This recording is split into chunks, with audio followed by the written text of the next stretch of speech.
ណាគេដូចតែបរិយាបុត្រវីរីកឲ្យក្របទូល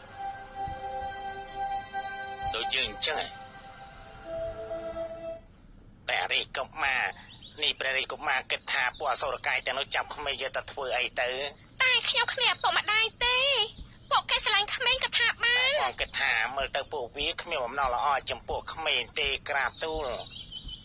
តែយើងឆាប់ទៅបោះដងគេ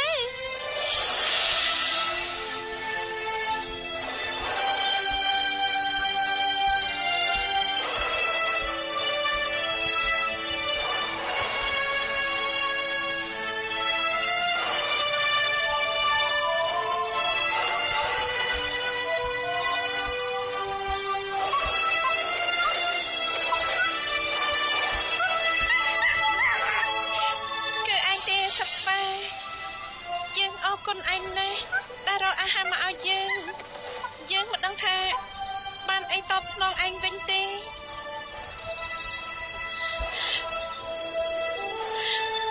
ព្រោះថាមុខរបស់យើងនេះអបល័ក្ខដូចបិសាចអញ្ចឹង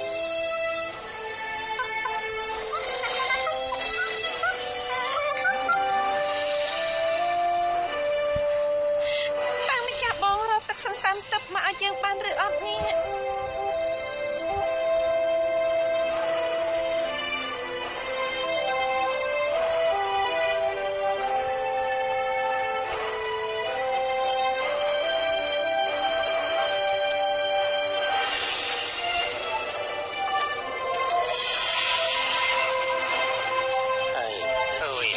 តើឬក៏លោកអាមាត្យអូយទៅជាមិនថាទេ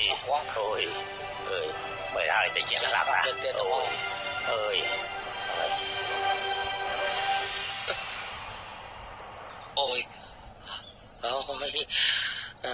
ព្រះអង្គទ្រង់យាងត្រឡប់ទៅវិញទៅក្រាបទូលក៏ប្រតិក្តៅទូលបង្គំកថាអារុងតកវានឹងធ្វើបាបព្រះអង្គជាខានទីក្រាបទូលយើងគ្មានពេលរងចាំទៀតទេហើយពេលនេះ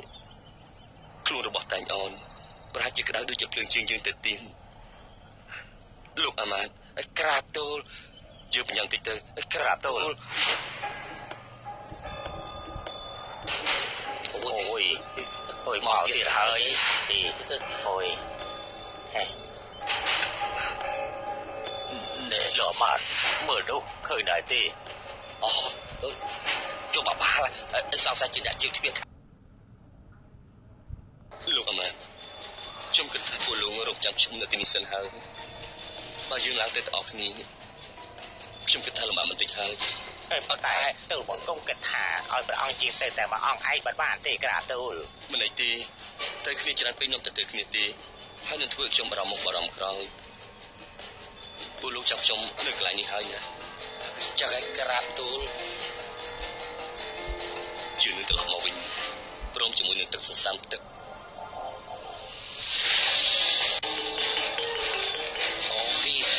ព្រះអង្គទ្រង់ប្រោបពីម្ចាស់ប្អូនដល់ហើយទ្រង់ហ៊ានលះបង់ជីវិតទៅអើយទីរបស់ព្រះល្អដូចជារាជបុត្រវិគុណបានទៀតទូទេមក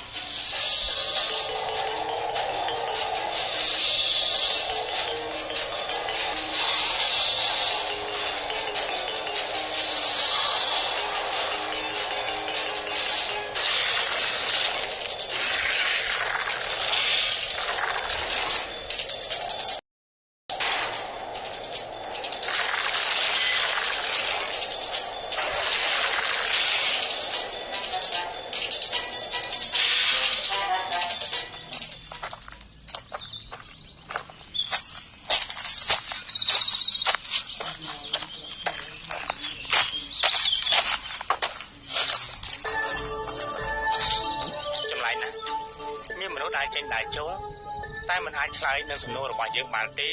ថានគរអីហើយចូលទៅដល់របៀបណាមិនមែនហើយចង់ចូលទៅតែចូលមិនបាន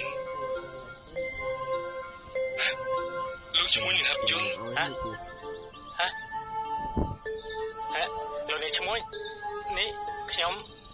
អ្នកដែលលោកធ្លាប់ជួយចិញ្ចឹមបាយទឹកនោះអីលោកឈ្មោះ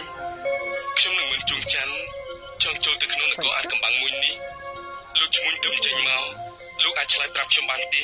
ដើម្បីលុយដើម្បីខ្លួនឯង ពួកយើងចង់ដឹងថានេះគឺនគរអ្វីហើយចូលទៅយ៉ាងម៉េចទៅនគរអាតកំបាក់បើចូលទៅខាងក្នុងនោះហើយគឺដាច់ខាតត្រូវហាមនិយាយកុហក មិនឲ្យកុហក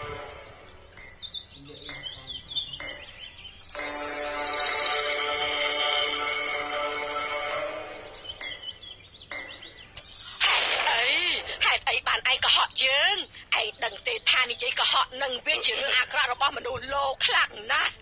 ហើយវាមិនគួរមាននៅក្នុងនគរយក្សរបស់យើងនោះទេហេតុអីបានឯងនិយាយកុហកយើង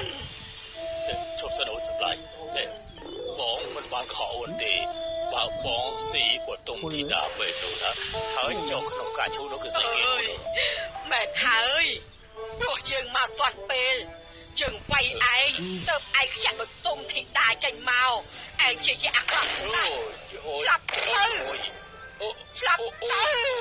ចប់សញ្ញានេះដែរជប់ធ្វើអីបងមិនឲ្យមេដាវាយបៃតាទេ យកវាយតែអូយអេ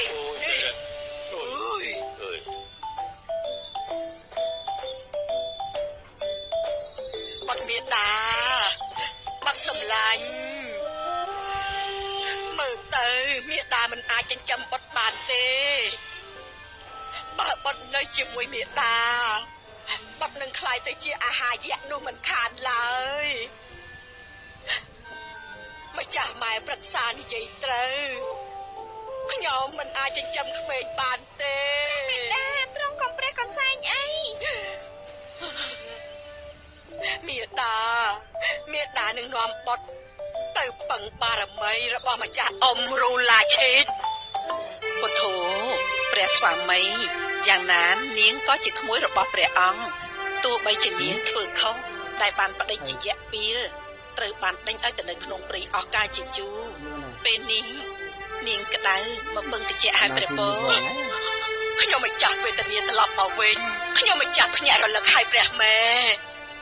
មនុស្សស្រីល្អអាក្រក់គឺដោយសារប្តីខ្ញុំមិនចាស់ភ្ញាក់រលឹកហើយ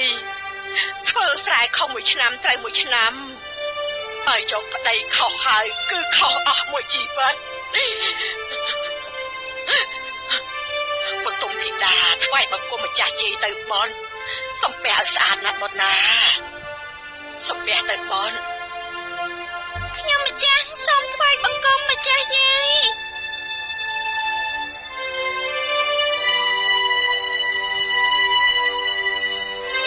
នេះកូនរបស់ឯងទេព្រះម៉ែម្ចាស់